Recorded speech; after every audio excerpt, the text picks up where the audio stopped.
Welcome into the USFL Betting Show for Week 5 action. I am Drew Martin, joined by Rob Veno and Tony Mejia of WagerTalk.com. We're going to be breaking down the 4 games on this week's slate, going around the horn here. Tony Mejia, check him out, WagerTalk.com. Tony, welcome in, buddy. How you feeling? I'm doing all right. How about you, Drew? I'm doing good, man. Interested to break down these games, guys. Hopefully give you some winners here, give you some some looks into why we're betting some of these sides and totals on this week's slate. We got Rob Veno here from WagerTalk.com. How are you doing, Robbie? I am good, Drew. How are you? Good, man. 4 games starting Friday night. We got 1 on Saturday and then 2 on Sunday is how this week's kind of shaping up here, guys. So we can go with kickoff on Friday night here, 8 p.m. Eastern, 5 p.m. Pacific, 261. 262 is the rotation numbers on the WagerTalk odds screen. We got Michigan Panthers versus the Tampa Bay Bandits, Tony. We're seeing -2 in the hook. That's the Bandits. 34 being the total. There are 33.5s, as high as 34.5. Little opinion on the total here, Tony. But what are you thinking with the Panthers and Bandits on Friday night action?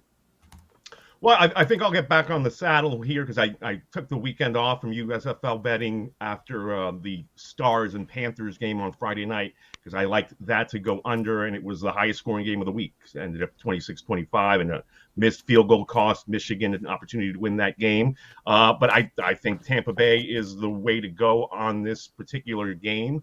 I think they'll bounce back from a tough loss to the Birmingham Stallions. They were held to just 10 points. Starting in week 1, we were big on the Jordan Ta'amu bandwagon. I think he bounces back, and I like Tampa Bay in this game. All right, looking towards Tampa Bay, laying 2.5 here, Robbie. And, the Panthers, the Michigan Panthers, sitting at just 1-3, and the Bandits 2-2. Bandits have let up 79 points this season. Defensively having a little trouble. I like Tony lost on that under on the Friday night game, and looking to kind of get back at it here. What are you thinking, Panthers and Bandits? Yeah, well, first, Drew, I'm gonna bring up real quick something that I think you brought up. I think I saw it on Twitter, and maybe you were talking to Teddy about it, but it was the rule change. Right, we're in the first and third quarter in week 4, they decided to let the clock run on incomplete passes. And that rule change leads us to see all of these totals into the mid-30s here this week. Every incomplete pass, for those who don't know, they started this last week. And they started it like a day before or the day of the first kickoff last week. So those of us that already had bets in early in the week on totals over were kind of SOL in that case. But every incomplete pass, just to be clear here, in the first and third quarters of USFL games, the clock will now run. It doesn't stop, only in the second and fourth quarters. And that's why we see such an adjustment downward in these totals. It cost me, again, with Tampa Bay, Birmingham Saturday. I had that play over without realizing that the rules were going to be changed by network television, by the way, not by the league. The television thought that USFL, your games are taking too long. We can't devote this much time to your games, so you better find a way to shorten them up. And this is the way that they decided. So as we go forward here, totals become a little more difficult. Just thought I'd bring that up first. Michigan, Tampa Bay, guys. I mean, I was about to yank every hair out of my head last Friday night when Jeff Fisher, who gets the ball right down the field to the 2-yard line and knows his kicking game is garbage, has a timeout in his pocket, decides to run his field goal unit out there and doinks one off the post and loses that game. That was an incredibly tough loss, a game Michigan probably should have won. Here against Tampa, I'll say this. One thing Michigan has done really, really well is they've scored touchdowns when they've gotten into the red zone. They sit at over 57% touchdowns when they get into the red zone, and they're only letting up 12%. So they've been really good in that aspect of the game. They're still a really strong defense. I think they've only allowed 9 points in the second half. And Drew, as you mentioned, Tampa Bay's defensive problems stem from their pass defense, but their offense has been horrendous as well. I mean, last week, 156 total yards against Birmingham. Jordan Ta'amu turns out not to be a real miracle worker in this league. They can't run it. They don't really throw it. Todd Haley, for all his NFL expertise, looks lost and angry on the sidelines almost every week. I don't know that I could play Tampa right now. Not that I want Jeff Fisher, because he is what he is. Jeff Fisher will be Jeff Fisher, and without Steve McNair, he's a sub-500 head coach. But I think they're the better team here, in all honesty. I just hate their quarterback play. Paxton Lynch was hurt last week, so you had to go with Shea Patterson and a bad middle finger the entire game. When they run it well. I think this game might stay under the total, guys. Again, you're talking about two teams that do throw incomplete passes. Obviously, Michigan's completion percentage has been terrible all season long. And if the clock's going to run first and third quarter and we're going to shorten up possessions here, I would trust the run defense of Tampa, not necessarily the pass defense, but it doesn't have to be great here in this game against this particular pass offense. And then, I would trust the Michigan run defense and pass defense as well. So might be looking under here, Drew, under 34.5 in what I figure to be a shorter game, and a game where maybe the rules change has more effect on than any other game this weekend, simply because Michigan doesn't complete passes very much. Great analysis overall, Robbie. I love that you brought up the rules change. I mean, as sports bettors, we're always looking for changes, looking to go from that point forward.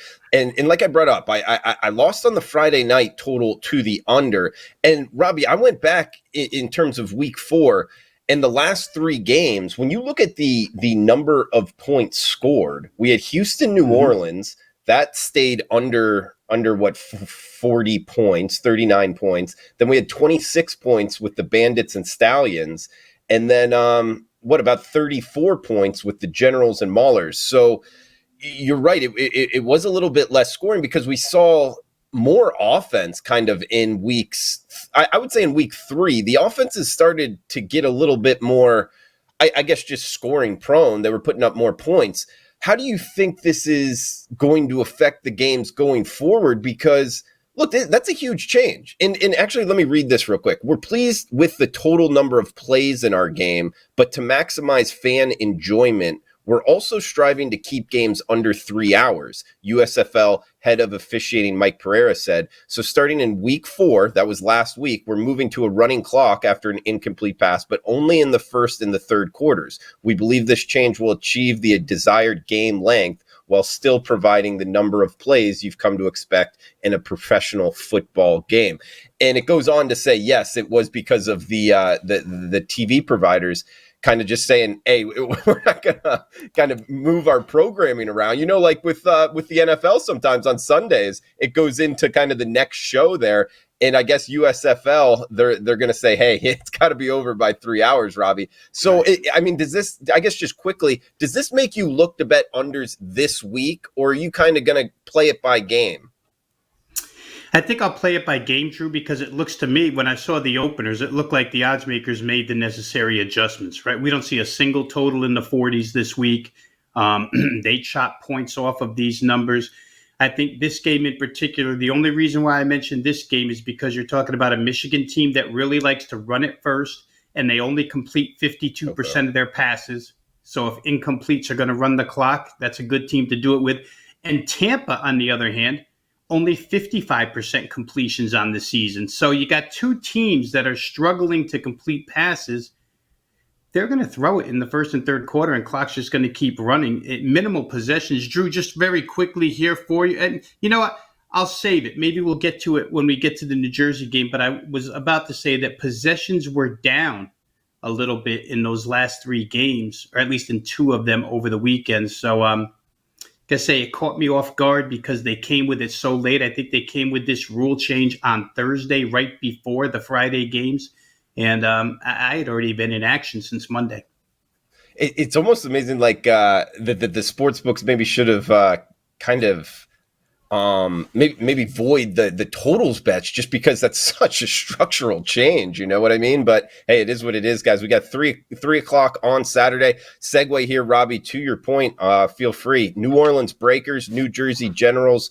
36.5 or 37 being the total. We've actually seen a half tick here towards the under, Robbie, and we're seeing 3 in the hook or 3. Both of those numbers widely available, guys. So a reminder here, shop around for the number you're looking for in terms of what benefits you, because you can get 3 in the hook or 3. I like this New Orleans team, Robbie. I really do. What do you think in New Orleans and New Jersey Saturday? Yeah, I like them both, Drew. I have to tell you, New Jersey and Mike Riley has played really well. And I think, again, if we just go back to the fundamental basics of football, New Jersey's a very good team in the trenches. Offensive line, where the running game is concerned, has been dominant, and the defensive line has gotten through the opponent's offensive line. In many instances, they're a pretty good sack team. They're a pretty good tackle for loss team when they need to turn it up. So you've got 2 really good defenses. I happen to think New Orleans is the best defense in all of the USFL right now, if you're just going through all 3 layers, front 4, linebacking core, and the defensive backfield. They play everything well.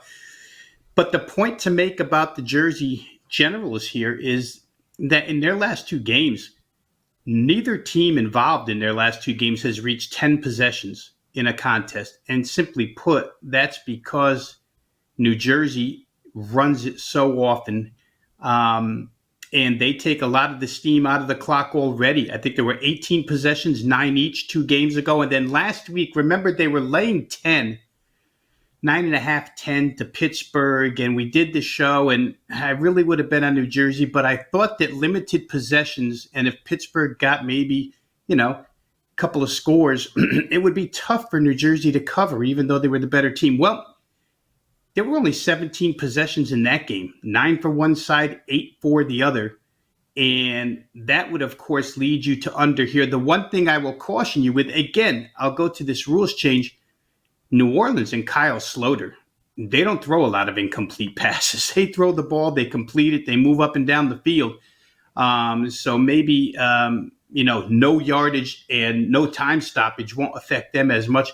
But I do think the defenses take over and rule the day here, Drew. So I think I'm going to have to look under here. I think the line's in a pretty good spot. I actually made the game 3, New Orleans -3. So I'm going to say under 36.5 looks legit to me here. I'll probably play that side. Tony, coming to you next. What are you thinking, breakers and generals? And if you, any comments here on the rules change in the USFL? Well, I mean, the Generals come off a really nice, efficient passing game. 20 of 24, held the ball for 35 minutes. I think Rob alluded to that.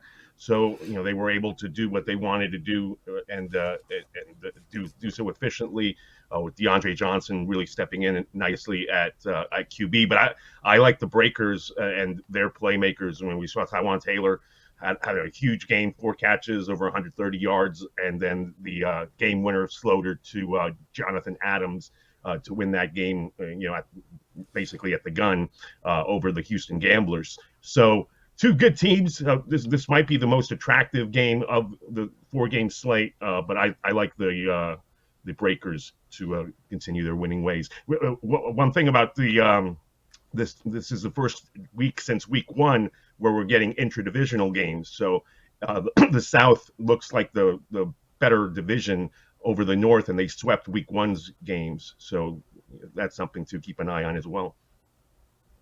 Oh, yeah, good point, Tony. It does look like the South with 4-0 with the Stallions. Actually, the next team we're going to talk here, guys, as we got the Birmingham Stallions versus the Philadelphia Stars. As you see the standings there, the North and the South. And talking about the Stallions here, of course, getting that home field advantage, Tony, and sure enough, having to lay 6 points, 36 being the total, up against the Philadelphia Stars, who are sitting at 2-2. By the way, the Stars, something I'm noticing in terms of point totals, 89 points for, 95 points against. That's the most if you add up, if your total's better out there, how much they're scoring and how much they're letting up. So that's something to take note of here as we do see this total sitting at 36, Tony. What are you thinking, Stallions and Stars, the first game on Sunday? Well, Cook has looked good, and getting the win over the Panthers, but they should have lost that game. But their defense has been pushed around. I was reading, comments that were being made about the defense just essentially being really pushed around physically. And so you got a team that gave up 24 points to New Jersey. They haven't given up fewer than 23 all season. So I think that this is an opportunity for the Stallions to continue flexing their muscles. We'll give our best bets at the end of the show, but I think this is the one game that I like most in terms of laying the points. All right, we'll get Tony on record here. Just 2 games to break down before best bets. Robbie, what do you think with the first game on Sunday? Early kick, by the way. I've been burned by this before, Robbie. Kicks 9 a.m. Pacific time. So, guys, get your bets in on Saturday if you're looking to go. Or before. Robbie, what are you thinking in this one? Yeah, let's just, piggyback on what Tony said, because I'll harp on it one more week. The Philadelphia run defense is abysmal.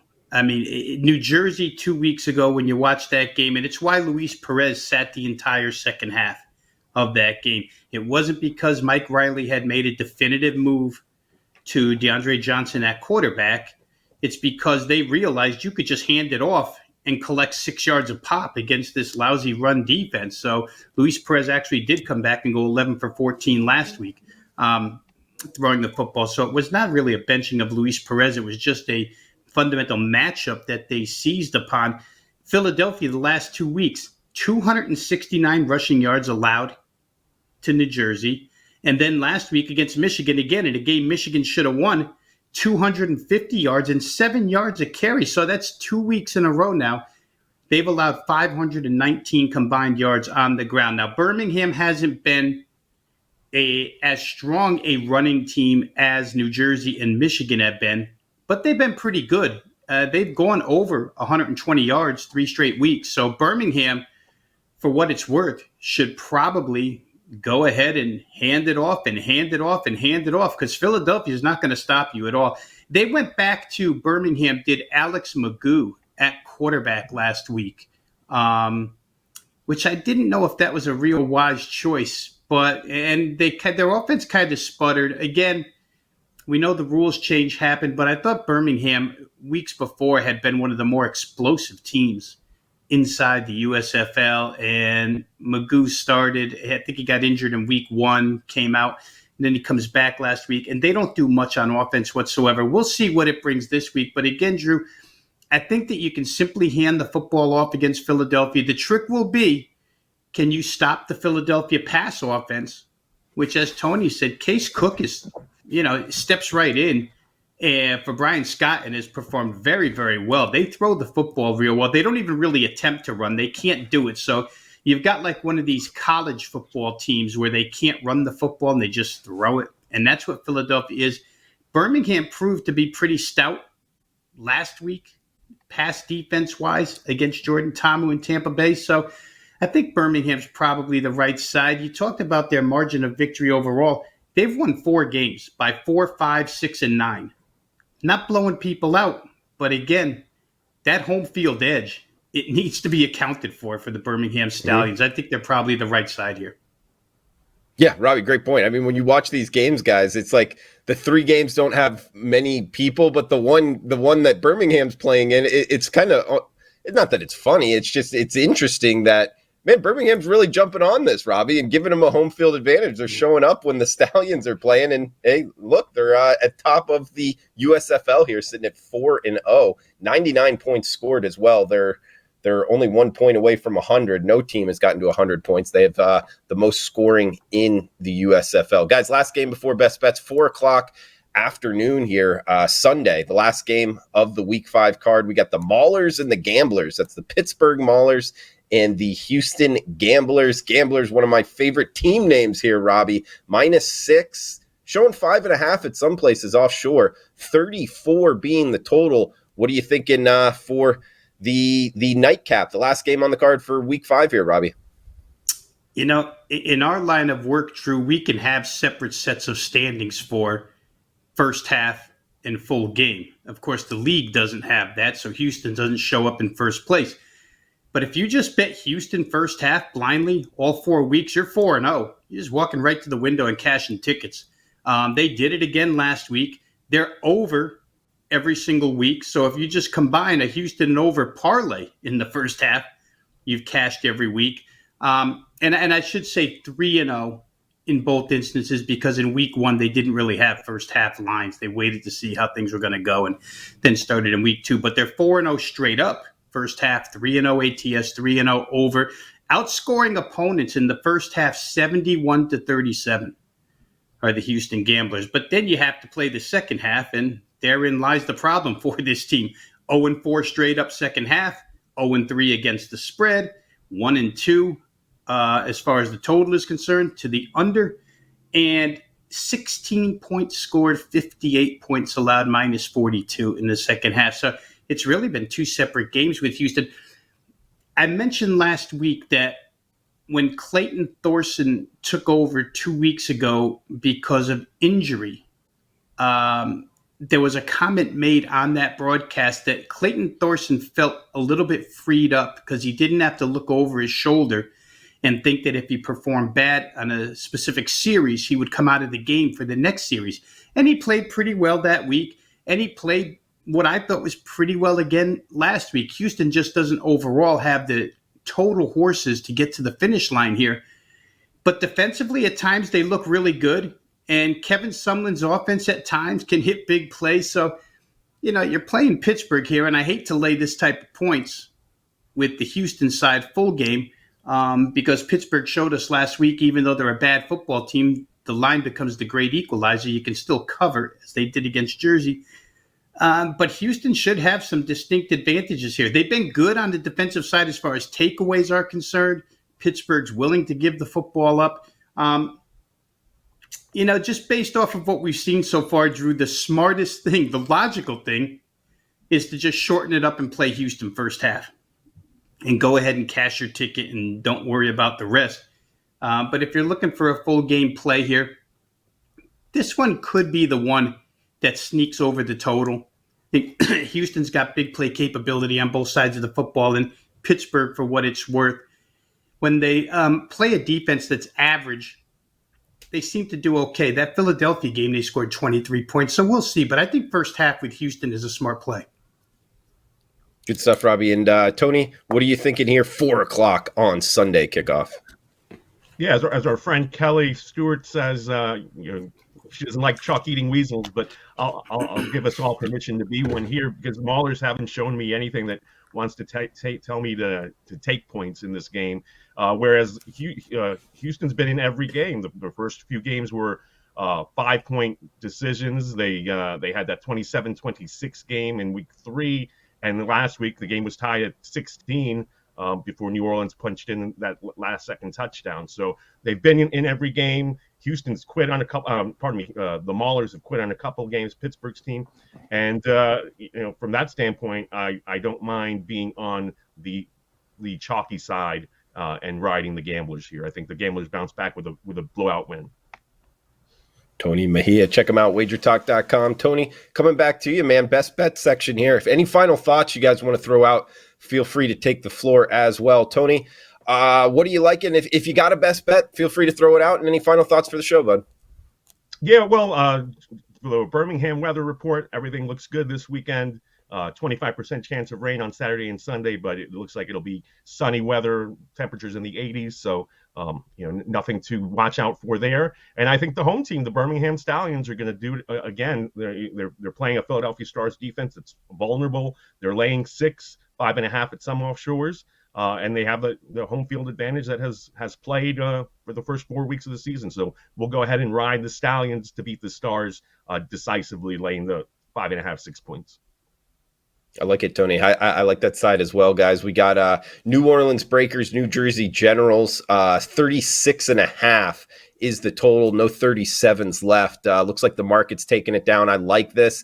Towards the under, guys, mainly due to the rules change. I'm looking at unders again, like I did in week 1, just kind of blanket bet the unders. I'm going to go back to that week 5, plus the fact New Orleans, their defensive line, if you watch them play, they really get a good push on the opposing quarterback. I think they'll be able to kind of keep New Jersey's offense at bay, low possessions, like we talked about, like Robbie talked about earlier in the show. So 36.5 on the Saturday game. I'm betting it towards the under. I'll use that as my best bet. And Rob, great show so far, man. Where are you going with best bets and any final thoughts for the show? Well, I'll change direction real quick, Drew, because I totally agree with you. And if you didn't say what you did, I would have said the same thing as a best bet with New Orleans jersey under. So for those listening, Drew and I both pretty fond of that play. But I'll move to another spot on the on the docket here, and I'll say what I just finished with. Houston first half against the Pittsburgh Maulers. You only have to lay 3 points here. And Houston, once again, in their first halves so far this year, I just want to pull up the exact numbers so I get it right. They are winning by an aggregate score of 71-37. They have won every single first half by 3 or more. They've beaten New Orleans in the first half, Tampa Bay, Birmingham, and Michigan by 17. They get out of the gates quickly. Pittsburgh doesn't necessarily get out of the gates quickly, but Houston can't close, so I don't want them full game whatsoever. And Pittsburgh does play the run pretty well. Give me Houston first half, minus the 3. I think they'll run that record to 5-0 straight up and 4-0 ATS.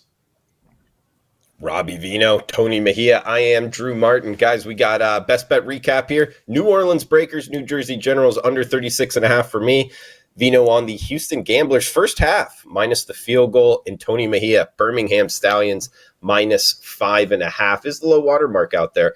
Minus 6 at other shops, but minus 5.5 widely available. For Tony, Rob, I am Drew. Guys, enjoy week 5 here in the USFL. We'll be back next week, next Thursday, 3 p.m. Eastern time. Come back and join us right here on the WagerTalk YouTube channel. Please smash that like button. Any questions, feel free to fire below in the reply section on the WagerTalk YouTube channel. We'll answer them next week. So, guys, thanks for tuning in. Best of luck with your bets.